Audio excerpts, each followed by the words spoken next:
Hello friends, good morning. നമ്മുടെ Kerala TV സീരിയലിലേക്ക് എല്ലാവർക്കും സ്വാഗതം. മുത്തച്ഛനും മുത്തശ്ശിയും കൂടി വീട്ടിൽ കയറി വന്ന മരുമക്കളെ പറ്റിയുള്ള കാര്യങ്ങളൊക്കെ പറയുവാണ്. എല്ലാ മക്കൾക്കും നല്ല ഭാര്യമാരെ കിട്ടിയിട്ടുണ്ട്, പക്ഷെ അനിയുടെ ജീവിതം മാത്രം തകർന്നു പോയി, ദുരന്തമായി പോയി എന്നും പറഞ്ഞു. അപ്പൊ നന്ദുവിന്റെ നിശ്ചയം നടക്കാൻ പോവുകയാണെന്ന് അറിഞ്ഞപ്പോ എനിക്കും നല്ല വിഷമമുണ്ടെന്ന് മുത്തശ്ശി ഇങ്ങനെ പറയൂ കേട്ടോ.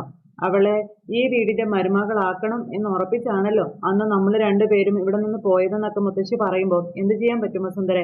കോടതിയിലെ സംഭവങ്ങളും അതുപോലെ അനാമികയോടും അവളുടെ കുടുംബത്തോടും ഉള്ള ദേഷ്യമൊക്കെ വെച്ചിട്ട് ഉറപ്പായിട്ടും നന്ദു ഈ വീടിന്റെ മരുമകളാകണം എന്നായിരുന്നു നമ്മുടെ ആഗ്രഹം. എന്നാലും മക്കളുടെ കാര്യത്തില് പൂർണ്ണ അധികാരം അവരുടെ അച്ഛനമ്മമാർക്കല്ലേ എന്ന് മുത്തശ്ശൻ ചോദിച്ചു. അവരെ മറികടന്ന് നമുക്കൊരു തീരുമാനം എടുക്കാനൊന്നും പറ്റില്ലല്ലോ, അത് അവർക്ക് വിഷമാവത്തേ ഉള്ളൂ എന്നും പറഞ്ഞു. അച്ഛനമ്മമാരെ മറികടന്നുകൊണ്ട് നമ്മളുടെ സ്വാർത്ഥത ജയിക്കണമെന്ന് വിചാരിക്കുന്നത് ഒരിക്കലും ശരിയല്ല എന്ന് മുത്തശ്ശൻ പറയുമ്പോൾ, പക്ഷെ ഇപ്പോഴും നന്ദുവിനെ മനസ്സിലിട്ടുകൊണ്ടാണല്ലോ നടക്കുന്നതെന്നുള്ള കാര്യം മുത്തശ്ശി പറഞ്ഞു. അവൻ ഇനി മറ്റൊരു വിവാഹത്തിന് സമ്മതിക്കുന്നെന്ന് പോലും എനിക്ക് തോന്നുന്നില്ല എന്ന് മുത്തശ്ശി പറയുമ്പോൾ, നന്ദുവിന്റെ കല്യാണമൊക്കെ കഴിയട്ടെ, അതിനുശേഷം കുറച്ചു നാൾ കഴിയുമ്പോൾ അനിയെല്ലാം മറന്നോളും, അല്ലെങ്കിൽ അന്യന്റെ ഭാര്യയെ പിന്നെ അവൻ ആഗ്രഹിക്കുമെന്ന് തോന്നുന്നില്ല എന്നൊക്കെ പറയുമ്പോൾ അങ്ങനെയൊന്നും നമുക്ക് പറയാൻ പറ്റില്ല. കല്യാണം കഴിഞ്ഞിട്ടും അവന്റെ മനസ്സ് നിറയെ നന്ദു ആയിരുന്നു എന്ന കാര്യം മുത്തശ്ശി ഇങ്ങനെ പറയാം. അവന്റെ കല്യാണം കഴിഞ്ഞു എന്നുള്ളതല്ലാതെ അവർ ഭാര്യ ഭർത്താക്കന്മാരായിട്ട് ജീവിച്ചിട്ടില്ലല്ലോ. അവിടെ പിന്നെ അനിയുടെ മനസ്സ് മറ്റൊരുത്തിയിലേക്ക് ചായുന്നതിൽ വലിയ അത്ഭുതമൊന്നും പറയാനില്ല എന്ന് മുത്തശ്ശൻ പറയുക. എന്തൊക്കെ പറഞ്ഞാലും ശരി, അനിയെപ്പോലെ തന്നെ നിരാശയാ എനിക്കും ഇപ്പം. അത്രയ്ക്ക് നല്ല കുട്ടിയായിരുന്നു നന്ദു. അവൾ ഈ വീട്ടിലുണ്ടായിരുന്നെങ്കിൽ മൊത്തത്തിൽ നമുക്ക് എല്ലാവർക്കും ഒരു ബലമായിരുന്നു എന്നൊക്കെ മുത്തശ്ശി പറഞ്ഞു. പിന്നെ പറഞ്ഞിട്ട് കാര്യമില്ല, നമുക്ക് യോഗമില്ലെന്നും പറഞ്ഞ് ഇങ്ങനെ അവർ നിൽക്കുക കേട്ടോ. അത് കഴിഞ്ഞ് പിന്നെ കാണിക്കുന്നതെന്ന് പറഞ്ഞിട്ടുണ്ടെങ്കിൽ നമ്മുടെ അനിയും വിഘ്നേഷും കൂടി പല സ്ഥലങ്ങളിൽ ഇങ്ങനെ നടക്കുക. അതായത് ഈ ഫോട്ടോസും കാര്യങ്ങളൊക്കെ ആയിട്ട് അങ്ങനെ സച്ചിനെ പറ്റിയുള്ള എല്ലാ ഡീറ്റെയിൽസും തിരിച്ചറിയാൻ വേണ്ടിയിട്ടും കണ്ടുപിടിക്കാനും വേണ്ടിയിട്ട്. അപ്പോൾ ഇത് ഒരാളെ കൊണ്ട് കാണിച്ചു കഴിഞ്ഞപ്പോൾ ഇത് നമ്മുടെ പോലീസുകാരനല്ലേ, ഇപ്പൊ ഇങ്ങനെ CI ആണെന്നൊക്കെ പറഞ്ഞു. അപ്പോൾ ചേട്ടൻ നമ്മുടെ സച്ചിയെ പറ്റി ഇവന്മാർ അന്വേഷിക്കണമെന്ന് പറയുമ്പം അവൻ ഇവിടെ സ്ഥിരം വന്നുകൊണ്ടിരുന്ന ഒരു പയ്യനാണെന്നും ഇപ്പൊ വലിയ പോലീസുകാരനായി പോയെന്നൊക്കെ ഇവരോട് പറയുവാണേ. അപ്പോൾ അവർക്ക് പ്രതീക്ഷിക്കുന്നൊന്നും കിട്ടുന്നില്ലാത്ത രീതിയിൽ. അപ്പൊ ചേട്ടാ 2 ബോട്ടിൽ വെള്ളം കൂടി എടുത്തോ എന്നും പറഞ്ഞുകൊണ്ട് നമ്മുടെ അനി പിന്നെ ചേട്ടാ ഈ CI എങ്ങനെയാ ആള് എന്ന് ചോദിക്കുമ്പോ ഇവരെ പരസ്പരം നോക്കി കടയിൽ നിൽക്കുന്നവരെ, അല്ല എന്തോ കുഴപ്പമുണ്ടല്ലോ, എന്താ രണ്ടാൾക്കും പറയാനൊരു മടി പോലെ. അപ്പോ അയാളിപ്പോ വലിയ പോലീസുകാരനൊക്കെ അല്ലേ, അപ്പൊ പിന്നെ നമുക്ക് എന്തെങ്കിലും പറയാൻ പറ്റുമോ എന്ന് ചോദിക്കുമ്പോ, ചേട്ടാ ഇനി ഉള്ളത് പറയാമല്ലോ, ഞങ്ങൾ പരിചയത്തിലുള്ള ഒരു പെൺകൊച്ചിനെ ഇയാൾ വിവാഹം കഴിക്കാൻ വേണ്ടി ആലോചിച്ചിട്ടുണ്ടെന്നും അപ്പോ അതുകൊണ്ട് അയാളുടെ സ്വഭാവമൊക്കെ ഒന്ന് അറിഞ്ഞാൽ വലിയ ഉപകാരമായിരുന്നു, അതുകൊണ്ടാകട്ടോ എന്ന് പറഞ്ഞു. പിന്നെ ഞങ്ങൾ ഇവിടെ വന്ന് തിരക്കിയൊന്നും ആരോടും പറയാനൊന്നും പോകുന്നില്ല, അങ്ങനെ നിങ്ങൾ ആരോടും പറയാൻ വേണ്ട, അല്ല നിങ്ങൾ ആരും പേടിക്കാൻ വേണ്ട എന്നൊക്കെ ഇങ്ങനെ പറഞ്ഞു കേട്ടോ നമ്മുടെ അനി. അപ്പൊ ഈ ചേട്ടന്മാര് പരസ്പരം അങ്ങോട്ടും ഇങ്ങോട്ടും നോക്കുന്നുണ്ട്. അങ്ങനെ അനി ഒരു ചെറിയ ഇതിട്ടിട്ട് കൊടുത്തു കഴിഞ്ഞപ്പോഴത്തേക്കും ഇവനെ പറ്റിയുള്ള A to Z കാര്യങ്ങൾ ഇങ്ങനെ പൊങ്ങിയില്ലേ, അങ്ങനെ പൊങ്ങി കഴിഞ്ഞപ്പോഴത്തേക്കും അനിയൊക്കെ നന്തം വിട്ടിങ്ങനെ നിൽക്കുക അവനെപ്പറ്റി പറഞ്ഞ കാര്യങ്ങളൊക്കെ കേട്ടിട്ടേ. പിന്നെ അവിടുന്ന് അടുത്ത സ്വീകരണ സ്ഥലത്തേക്കായി ഇവരുടെ യാത്ര. കുറെ പോലീസുകാരിങ്ങനെ നിൽക്കുന്നിടത്തേക്കാണ് നമ്മുടെ അനി ചെന്നത്. ഈ വണ്ടി ഒന്ന് പരിശോധിക്കണം, പോയി നോക്കിക്കൊള്ളാൻ പറഞ്ഞു ഈ പോലീസുകാര് മറ്റേ പോലീസുകാരോട്. അപ്പൊ അനിയും വിഘ്നേഷും ഇങ്ങനെ നിൽക്കുക. അപ്പോ സാറേ ഞാൻ മൂർത്തി ജ്വല്ലറിയുടെ GM ആണെന്നും പറഞ്ഞുകൊണ്ട് നമ്മുടെ അനി ആ ഒരു ഇതൊക്കെ കാണിച്ചു കൊടുത്തു. അപ്പോ ഇത് കണ്ടപ്പം എന്നൊക്കെ പറഞ്ഞുകൊണ്ട് ഭയങ്കര ബഹുമാനത്തോടു കൂടി മറ്റേ പോലീസുകാർ പരിശോധനയും കാര്യങ്ങളൊക്കെ നടത്തുക. ആ സമയത്ത് സാറേ ഇദ്ദേഹത്തെ അറിയാവോ എന്നും ചോദിച്ചുകൊണ്ട് സച്ചിയുടെ ഫോട്ടോയും കാണിച്ചു കൊടുത്തു. അപ്പോൾ ഇദ്ദേഹത്തെയൊക്കെ നേരത്തെ ഞാൻ കണ്ടിട്ടുണ്ട് എന്ന് ഈ പോലീസുകാർ നമ്മുടെ അനിയോട് പറയുക. അന്നേരം ഓക്കെ സാർ ശരി എന്നും പറഞ്ഞുകൊണ്ട് നമ്മുടെ പോലീസുകാർ അവിടെ നിന്ന് പോയി വണ്ടിയൊക്കെ പരിശോധിച്ചു. കുഴപ്പമൊന്നുമില്ല, അവരവിടുന്ന് അടുത്ത സ്ഥലത്തേക്ക് പോകും. അങ്ങനെ ഇവർ പോകുന്ന വഴിക്ക് നന്ദു അട വിളിക്കുന്നതെന്നും പറഞ്ഞുകൊണ്ട് ഫോൺ എടുത്തു. മരപ്പ സ്പീക്കറിലിട്ട് നന്ദുവിനോട് സംസാരിക്കും കേട്ടോ. ഹലോ പറ നന്ദു. സ്പീക്കറിലാ. നീ ചോദിക്കുമ്പോ എന്തായെന്ന് ചോദിച്ചു. എടി ഞങ്ങൾ സച്ചിയുടെ തറവാടിനടുത്തേക്ക് പോയിക്കൊണ്ടിരിക്കുകയാണെന്ന കാര്യം അനി പറഞ്ഞു. ആ പരിസരം ആകെ ഒരു അന്വേഷണം നടത്തിയിട്ടേ വരത്തുള്ളൂ എന്ന് പറഞ്ഞു കേട്ടോ. പിന്നെ അവനെപ്പറ്റി അറിയാൻ പറ്റുന്നതെല്ലാം അറിയണമെന്നും പറഞ്ഞു. നീ ധൈര്യമായിട്ടിരിക്കടി, ഇനി ഒന്നും അറിയാൻ പറ്റിയില്ലെങ്കിലും ഈ നിശ്ചയം എങ്ങനെ അലമ്പിക്കളയാൻ പറ്റുമെന്ന് നമുക്ക് നോക്കാമെന്ന് കൂട്ടുകാർ പറയുവാണ്. അതായത് വിഘ്നേഷ്. ഒന്നും പറ്റിയില്ലെങ്കിലേ ആ സിയുടെ കയ്യും കാലും നമ്മൾ തല്ലി ഒടിച്ചിരിക്കുമെന്നൊക്കെ പറയുമ്പോൾ ഫോണിലൂടെ അങ്ങനെയൊന്നും പറയാതെടാന്ന് നമ്മുടെ നന്ദു നേരം പറയാം. ഇതൊക്കെ നേരത്തെ അനിയും എന്നോട് പറഞ്ഞതാ, അതൊന്നും പ്രാക്ടിക്കൽ അല്ല എന്ന് പറയുമ്പം എടി ഞങ്ങൾ അതൊക്കെ പ്രാക്ടിക്കൽ ആക്കിക്കോളാമെന്ന് അനി പറഞ്ഞു. നിന്നെയൊക്കെ ഒരു കാര്യം ഏൽപ്പിച്ചു, അത് മാത്രം നീയൊക്കെ അങ്ങ് ചെയ്താൽ മതി. ഞാൻ എൻ്റെ ഭാഗത്ത് നിന്നൊരു അന്വേഷണം നടത്തുന്നുണ്ട്, അത്രയും മതി എന്നൊക്കെ പറയുമ്പോൾ നിശ്ചയം നടക്കരുത്, എനിക്ക് അത്രേ ഉള്ളൂ എന്ന് അനി പറയാം, മോതിരം കൈമാറരുത് എന്നൊക്കെ നീയല്ലേ പറഞ്ഞതെന്ന് അനി ചോദിക്കുമ്പോൾ എന്ന് വെച്ച ഒരാളുടെ കൈയും കാലൊക്കെ തല്ലി ഓടിക്കാൻ പറ്റുമോ എന്ന് ചോദിക്കുന്ന നന്ദുവിനോട്, എന്തായാലും നിന്നെ എനിക്ക് കിട്ടത്തില്ലെങ്കിൽ ഞാൻ അവനെ തട്ടിയിരിക്കുവാനും ഒരു സംശയം വേണ്ട നമ്മുടെ അനി പറയാം. അതിനിപ്പോ ഫോണിലൂടെ പറയാനും എനിക്ക് മടിയൊന്നുമില്ല എന്ന് നമ്മുടെ അനി പറഞ്ഞപ്പം ശരി ശരി ഇനി ഒന്നും സംസാരിക്കണ്ട, നീ വെച്ചോളാൻ പറഞ്ഞു നന്ദു ഫോൺ അങ്ങ് കട്ട് ചെയ്തു. അവളാകെ പേടിച്ച് നാടാ തോന്നുന്നതെന്ന് ഇങ്ങനെ വിഘ്നേഷ് പറയുമ്പോൾ എന്തു വന്നാലും ശരി ഇനി അവളെ വിട്ടിട്ട് ഒരു കളിയും ഇല്ല എന്ന് അനി. അപ്പൊ അങ്ങനെ തന്നെ വേണോടാ, നിനക്ക് നേരത്തെ അതിനുള്ള ചാൻസ് ഉണ്ടായിരുന്നു, അന്ന് നീ വെറുതെ വിവാഹത്തിന് തല വെച്ചു കൊടുത്തു, അതുകൊണ്ട് നീ ജീവിതത്തിൽ അനുഭവിക്കേണ്ടതെല്ലാം അനുഭവിച്ചില്ലേടാ എന്ന് കൂട്ടുകാരൻ ചോദിക്കുമ്പോൾ അതെ, അതൊരു വലിയ പാഠം തന്നെയാടാ. ആ പാഠം ഉള്ളിൽ കിടക്കുന്നത് കൊണ്ട് ഇനിയൊരു ജീവിതം ഉണ്ടായാൽ അത് വൻ വിജയമായിരിക്കും എന്നുള്ള കാര്യം നമ്മുടെ അനി വിഘ്നേഷിനോട് പറയുന്നു. അങ്ങനെ അടുത്ത സ്ഥലത്തേക്ക് പോവാട്ടോ. കറങ്ങി തിരിഞ്ഞ് ഇവന്റെ ആ വീടിരിക്കുന്ന ജംഗ്ഷനിലെത്തി. അവിടെ ചെന്ന് വണ്ടി നിർത്തി ഒരു കടയിൽ കയറി. ആ കടയിൽ കയറി അവിടുത്തെ ചേച്ചിയോടും ചേട്ടന്മാരോടൊക്കെ ഇതിനെ പറ്റി ചോദിക്കുവാണ്. അങ്ങനെ അപ്പോൾ എല്ലായിടത്തും കറങ്ങി അടിച്ച് ഇവന്റെ ഫോട്ടോയും കാണിച്ച് ചോദിച്ചൊക്കെ വന്നു. എടാ ഇനി അധികം സമയമൊന്നുമില്ല, നാളെ നിശ്ചയമാണെന്ന് അനി പറയുമ്പം ഇത് നേരത്തെ ചെയ്യേണ്ടതല്ലേടാ, ഈ അവസാന ഘട്ടത്തിലാണോ ഇങ്ങനെയൊക്കെ ചെയ്യുന്നതെന്ന് അനിയോട് വിഘ്നേഷ് ചോദിക്കുമ്പം എടാ നിശ്ചയം നടക്കുമെന്നുള്ളൊരു കണ്ടീഷൻ വന്നപ്പോഴല്ലേ അവള് സീരിയസ് ആയതെന്ന് ചോദിക്കും അനി. സോ ഇനിയിപ്പോൾ ഏത് റൂട്ടിൽ വിടണം, അയാളുടെ വീടിന് ചുറ്റും ഒരു റൗണ്ട് കഴിഞ്ഞല്ലോ എന്ന് പറയുമ്പോൾ നീ കയറ് നമുക്ക് ഒന്നുകൂടെ നോക്കാം എന്ന് പറഞ്ഞ് അനി കൂട്ടുകാരനെ വിളിച്ച് അടുത്ത റൗണ്ട് ചുറ്റാൻ പോവുക. ഈ സമയത്ത് സ്വപ്നമൊക്കെ കണ്ട് അങ്ങനെ ഭയങ്കര സെറ്റപ്പായിട്ട് അങ്ങനെ ഇരിക്കുക നമ്മുടെ സച്ചിൻ മോൻ. എന്നിട്ട് നന്ദുവിനെ വിളിക്കുക കേട്ടോ. അപ്പൊ നന്ദു ഫോൺ എടുത്തു. ഹലോ സാർ പറഞ്ഞു. നാളെ നമ്മുടെ നിശ്ചയമാണ് എന്ന് ചേട്ടൻ ഇങ്ങനെ നന്ദുവിനോട്. പിന്നെ നിശ്ചയം എന്ന് പറഞ്ഞാൽ പകുതി കല്യാണമാ എന്നൊക്കെ പറയുമ്പോ പിന്നെ അച്ഛനും അമ്മയും പിന്നെ ഒന്ന് രണ്ട് ബന്ധുക്കളും മാത്രം വന്നിട്ടുള്ളൂ, കല്യാണം നമുക്ക് അടിച്ചു പൊളിക്കാവുന്നേ എന്നൊക്കെ സച്ചിൻ ഇങ്ങനെ പറയൂ കേട്ടോ. നിശ്ചയം ഇങ്ങനെ അങ്ങ് നടന്നു പൊയ്ക്കോട്ടെ എന്നൊക്കെ പറയുന്നതും നന്ദു വലിയ മൈൻഡൊന്നും ആക്കുന്നില്ല. നന്ദു എന്താ ഒന്നും മിണ്ടാത്തേന്ന് ചോദിക്കുമ്പം ഞാനെന്ത് പറയാനാണെന്ന് ചോദിച്ചു. അപ്പോൾ ഭയങ്കര ചിരിയും ചിരിച്ച് എന്നാൽ ഞാനങ്ങ് പറയാം, നാളെ നിശ്ചയം കഴിഞ്ഞു കഴിഞ്ഞാലേ നന്ദു പിന്നെ എൻ്റെ സ്വന്തമായി, പിന്നെ വേണ്ടാത്ത സൗഹൃദങ്ങളൊക്കെ അവസാനിപ്പിച്ചേക്കണം കേട്ടോ എന്നൊക്കെ ഇങ്ങനെ സച്ചിൻ നന്ദുവിനോട് പറയൂ കേട്ടോ. നമ്മൾ തമ്മിൽ പരസ്പരം കലഹിക്കാൻ മൂന്നാമതൊരാൾ നമുക്കിടയിൽ ഉണ്ടാകരുതെന്നാണ് ഞാൻ പറഞ്ഞത് എന്ന് പറയുമ്പം അതൊന്നും പറ്റത്തില്ല സാറെന്ന് നമ്മുടെ നന്ദു പറഞ്ഞപ്പോഴത്തേക്കും സച്ചിന്റെ മുഖം അങ്ങ് മാറിയിട്ടോ. ഞാൻ സാറിന്റെ ഭാര്യയായെന്ന് കരുതി എന്റെ നല്ല സൗഹൃദങ്ങളൊന്നും എനിക്ക് അവസാനിപ്പിക്കാൻ പറ്റില്ല എന്ന് നന്ദു സച്ചിനോട് പറയുക. അതുപോലെ തന്നെ ഒരു ഉടമ്പടിയുടെ അടിസ്ഥാനത്തിൽ എനിക്ക് ആരെയും എന്റെ ജീവിതത്തിലേക്ക് ക്ഷണിക്കാനും പറ്റത്തില്ല എന്ന് പറയുമ്പോൾ അയ്യോ അങ്ങനെയല്ല, ഞാൻ അങ്ങനെ നന്ദുവിന് ചൂടാവേണ്ട ആവശ്യമൊന്നുമില്ല, ഞാൻ അങ്ങനെയൊന്നും പറഞ്ഞതല്ല, പിന്നെ ഞാൻ പറഞ്ഞത് ബന്ധങ്ങൾ വഴിവിട്ട് പോകരുതെന്ന് മാത്രമാണ് എന്ന് പറയുമ്പോൾ എനിക്ക് എൻ്റെതായ ഒരു ഐഡന്റിറ്റി വേണം, അതിനനുസരിച്ച് മാത്രമേ ഞാൻ ജീവിക്കത്തുള്ളൂ സാർ.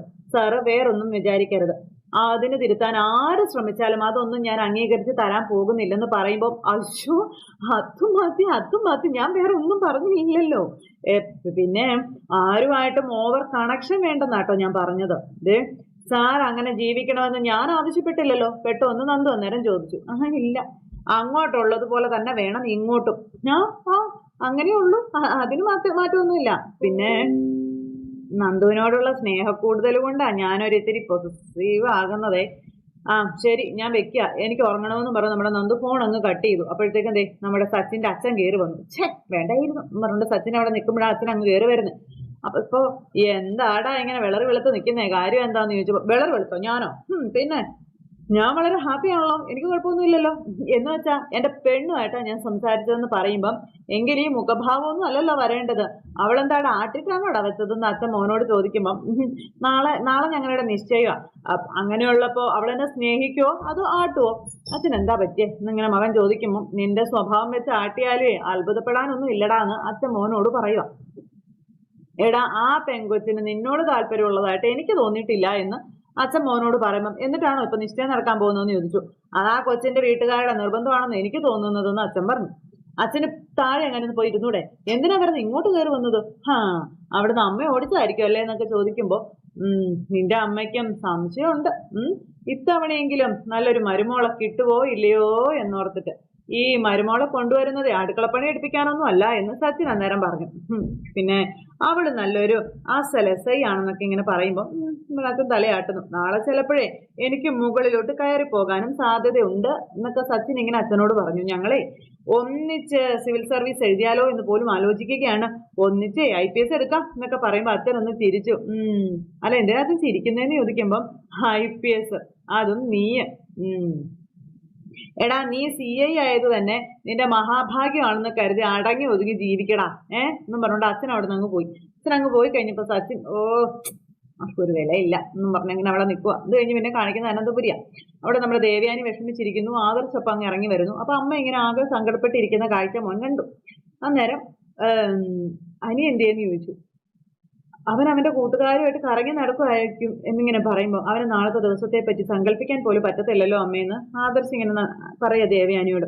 പ്രേമിക്കാതെ നടന്നവർ പ്രേമിച്ചു കഴിഞ്ഞാൽ ഇത് അമ്മയെ കുഴപ്പം. അവർക്ക് പിന്നെ പരസ്പരം മറക്കാനൊന്നും പറ്റത്തില്ല എന്ന് പറഞ്ഞു.